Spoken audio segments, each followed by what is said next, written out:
Hello friends, and welcome back to your mat. We are back for another DIY daily practice for the month of May.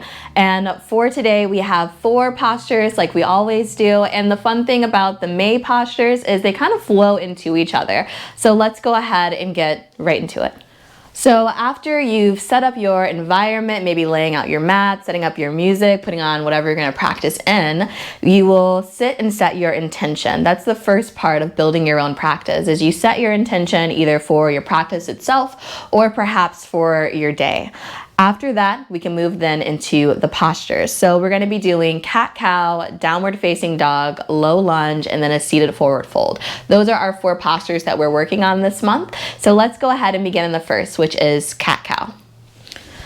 So as we begin getting ourselves started in a cat-cow position, we want to have our hands underneath our shoulders, knees underneath our hips. We're going to spread the fingers wide, starting to engage more of the arms and the wrist here.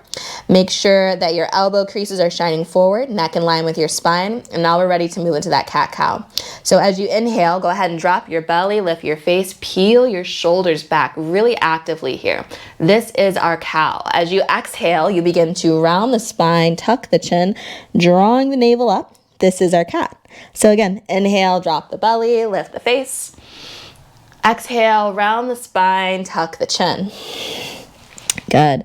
And as you're moving here, you just make sure that you're moving with your breath and not against it, because if we're moving with our breath with the movement, we're moving with our sternum, and our body likes that. So again, when you inhale, you drop your belly into your cow, and as you exhale, you round your spine into your cat. All right, let's move into the second posture.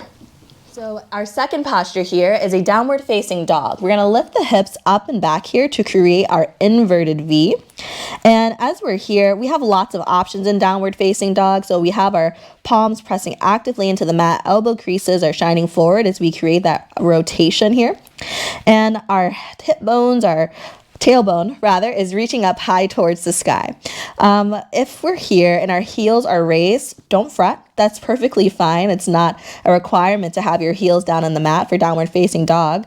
And even we can bend our knees and lift our tailbone a bit higher here if that feels better in our body. So let's go ahead and spend a few breaths here.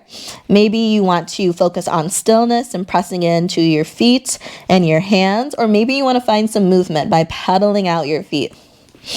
This is called walking the dog here.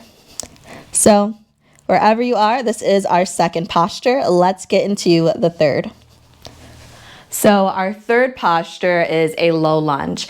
If you're moving from downward facing dog into low lunge, you can move into a 3-legged dog and then place your foot in between your hands and take up a low lunge that way. Or you can simply drop down to your knees, find a kneeling position, and bring your foot out in front. So let's go ahead and move into our first low lunge. We want to make sure that the body is nice and stacked here. Our shoulders are peeled back, and we're going to reach the arms up overhead. In our low lunge this month, I want to encourage some movement. So we're going to inhale, reach the hands up, close them in prayer. Exhale, find a back bend here. Really good. Come on back into center. And maybe you focus in on reaching up and then finding that back bend every time, or maybe you want to focus on doing the back bend once and then staying lifted here for a few breaths, noticing how it feels in your body. And then you just repeat it on both sides. And for our fourth and final pose for the month of May, we're going to be looking at a forward fold, a seated forward fold.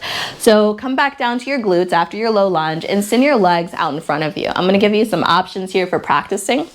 The first being that we can create cute little archways underneath our knees. Inhale, reach the arms up. Exhale, forward fold, compressing the belly against the upper thighs here, finding a forward fold. And then as you become comfortable here, or maybe you stay here for the whole month and it just feels extra special, we can also begin to straighten the legs here. So maybe maintaining a little arch, making it smaller and smaller as our body compresses down towards our legs, or maybe we're able to fully straighten the legs and capture the feet, or keep the hands down, framing the legs. But wherever you are is a great place. Final posture for the month of May. So just to recap, the 4 poses for the month of May are cat-cow, which I guess counts as 2, downward facing dog, low lunge, be sure to practice on both sides, and a seated forward fold. And then after you do that, maybe if you have time, you lay down and take up a shavasana, focus on your breathing, revisit your intention, or maybe you just take a sit with your intention for 10, 15 seconds, and then carry on with your day. Whatever it is, I hope that it keeps you on your mat and practicing this month, and I can't wait to see you next month.